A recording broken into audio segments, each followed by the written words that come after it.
प्रेम अलग होता है और विवाह अलग। विवाह वो है जो तुमने ईजाद किया उसको आगे संवारने के लिए। विवाह का मतलब है फैमिली, परिवार।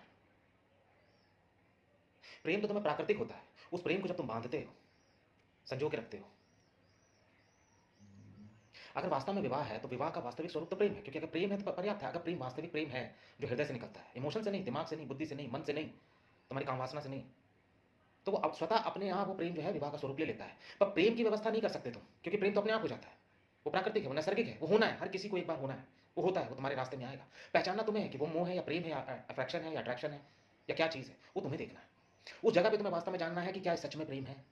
और प्रेम तुम्हें प्रकृति मात्र अपनी संतति को आगे बढ़ाने के लिए करवाती है। वो स्वभावता आता है। प्रेम तुम्हारे बीच में नहीं होता है, जानवरों के बीच में भी होता है, पशु पक्षियों के बीच में भी होता है, पेड़ पौधों के बीच में भी होता है, हवाओं के बीच में भी होता है। हर एक एटम, हर एक परमाणु प्रेममय ही अवस्था में जी रहा है। वो जो द्रव्यमान है, जिसे तुम गॉड पार्टिकल्स बोलते हो, या जिसने संजो के रखा है, यदि तुम बहुत गहराई से अगर एक एटम को तोड़ते हो, और अभी वैज्ञानिकों ने भी इसे सर्च किया है, यद्यपि वो कितना सच है या नहीं है, पर मैं फिर भी कहता हूं, कोई चीज है जो एक दूसरे से बांध के रखती है, एक दूसरे में ग्रेविटी देती है, एक दूसरे को कहीं ना कहीं एक द्रव्य देती है, एक द्रव्यमान देती है, एक मैटर देती है, मैटर का भार देती है। वो भार कहीं ना कहीं तुम्हें पुश करता है, एक दूसरे के प्रति अट्रैक्शन करता है। तुमने देखा गुरुत्वाकर्षण क्या करता है? खींचता है अपनी तरफ। वो आकर्षण का ही सिद्धांत है, वो नियम है, वो फील्ड है। तो ऐसे ही जब तुम्हारा जो ब्लैक होल है, वो भी एक फील्ड का ही काम करता है। तुम्हारी पूरी जिंदगी में जो एटम एक दूसरे के साथ अटैच होकर चल रहे हैं, एक दूसरे के प्रति जो उनका आकर्षण बना हुआ है, वो प्रेम का ही स्वभाव है। वो तुम्हारे अंदर भी स्वभाव है, तुम भी उसी से ही बने हो। तुम्हारा एक एक सेल जो है वो आपस में एक दूसरे के साथ पूरा जुड़ाव में बना हुआ है, तभी तो वो जुड़ाव में तुम्हारी पूरे शरीर की संरचना हो रखी है। तो प्रेम जो है वो स्वभावता है, वो नैसर्गिक है, वो स्वरूप से आएगा, वो अपने आप आएगा, वो घटित होगा।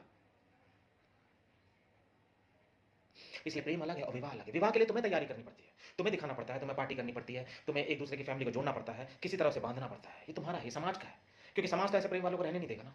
यद्यपि लिविंग रिलेशन आजकल बढ़ रहा है, विदेशों में तो हो रहा है, और आजकल बहुत ज्यादा विवाह टूट भी रहे हैं, क्योंकि वो जो विवाह जो खड़ा होता है वो उनके प्रेम से नहीं खड़ा होता, उनके अट्रैक्शन, अफेक्शन और मोह और इमोशनल से जुड़ा हुआ होता है, इसलिए वो टूट जाता है, इसलिए बिखर भी जाता है। प्रेम एक बार, 10 बार, 20 बार भी हो जाता है, ये स्वभावता है। एक जानवर भी कई लोगों के साथ, कई दूसरे जो उनके फीमेल जानवर या पार्टनर्स होते हैं उनके साथ भी संभोग कर रहते हैं, लेकिन कुछ जानवर ऐसे भी हैं जो सिर्फ अपनी फीमेल के साथ ही रहते हैं। उनके अपने अलग अलग स्वभाव है। कुछ ऐसा है जो साथ मिलकर घोंसला बनाते हैं, उन्हें पालते हैं, पोसते हैं। कुछ ऐसे हैं कि जो जानवर को छोड़ देते हैं। कुछ में जो मादा है और नर है, मादा बच्चों को पालती है लेकिन नर छोड़ जाता है। लेकिन कुछ ऐसे पशु पक्षी तुम्हें मिल जाएंगे जिसमें मादा साथ निभाता है। इन सबका जोड़ है तुम्हारे अंदर दोनों संभावना है। इसलिए तुम्हारे अंदर प्रेम की संभावना है और साथ में विवाह की संभावना है। विवाह का मतलब ही है कि तुम प्रौढ़ हुए, तुम्हारी बुद्धिमत्ता आगे बढ़ी, अब तुम उससे बाहर निकले, तुम एक नए जीवन को पदार्पण करने के लिए स्वाभाविक रूप से तैयार हो, उसे सींचने के लिए, बढ़ाने के लिए। अब उसको तुम विवाह का नाम दे दो, एक अलग बात है, लेकिन वो स्वभाव से निकलता है, वो प्रेम के फूल की तरह निकलता है। उसकी जो धरती होती है, वो जो जमीन होती है, वो प्रेम की होती है, और जो फूल होता है वही तुम्हारा विवाह होता है। यदि ऐसा विवाह है तो ठीक है, लेकिन अगर 100 में से 90% विवाह देखा जाए तो वो इस तरह का नहीं होता।